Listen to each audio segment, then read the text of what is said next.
So now that we talked a little bit about the history of machines, AI is, in essence is a machine, right? What I want to spend a little bit of time on is what is AI, right? We hear this word a lot. Everyone says it. It seems to be the buzzword going around everything. But sometimes we may be slightly short of the mark of understanding what this AI thing actually is. So I thought I'd start with just demystifying that. What is AI? In short, AI is basically a computer system thinking, right? Where a computer program is simulating thought by responding to stimuli and then changing the response. So it's not a direct input and output. That's more typical computer. And those of you who are engineers or computer programmers are probably going to correct me on this. I'm trying to do my best to simplify this in layman's terms, but in essence, you don't have a regular input and then response. You have an input and then the AI or the software processes that and then changes its response to produce a different output that it thinks is the right output. And it's based on outcomes that are defined. So if you give AI a bunch of inputs and let it roam free, it's going to come up with anything, anyone's guess, right? But you try to restrict it with certain parameters so that it comes out with the thing that you sort of intended it to do, and then it becomes useful for you as a tool. How AI is sort of trained to get to the level where it's at now is a process called model training. So machine learning model training or AI model training, where it receives a series of inputs and then is trained to basically achieve those outputs, even with a different set of inputs. So say facial recognition, for instance, right? Your face has 1,000 different angles. It uses the training to figure out that, okay, how to connect the dots and that it still knows it's you so that it can combine your face across all of those photos and all of those things, and it still knows it's you.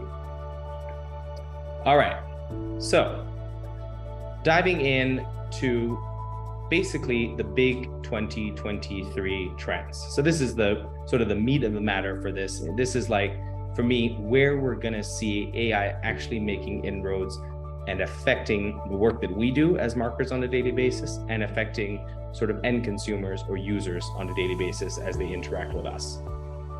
So where we're at right now is a summary and sort of AI, in terms of how it's going to influence 2023, is a summary of, in my opinion, 3 things. So the first one is systems talking to each other. Before, most systems and software were pretty siloed. They'd work separately and they wouldn't talk to each other. So you couldn't get your data from one place into another place and they have no correlation. That's starting to change. Now those systems are coming together to make your overall network smarter, right? The next is being able to review data and behavior in real time. So the typical data review process or reporting process is you get a bunch of raw data, you put it in some sort of spreadsheet or reporting software, you pull out graphs and charts and whatever it is, and then you make a presentation out of it. All of this takes time, and you go back and you make changes based on the feedback you get. AI can do this data review analysis in real time, absolute real time. So as those inputs are coming in, it's processing it and then adapting its outputs at the same time. So that's another big change of how these AI tools are going to affect what we do as marketers. The third one is natural language processing. So think about your Google Assistant, your Alexa, you talk to it and it's able to understand what you're saying. That's a very simple example of natural language processing, and that's actual speech processing, but there's other forms of natural language processing as well.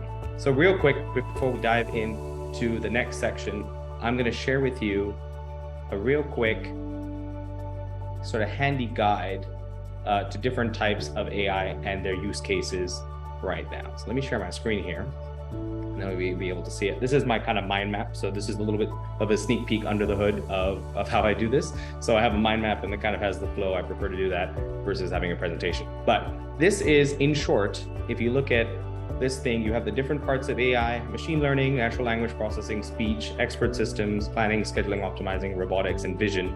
And then these are things on the right you'll see are the areas that those actually affect, and the areas, sort of the capabilities that come from these different parts of AI. So that's an interesting one.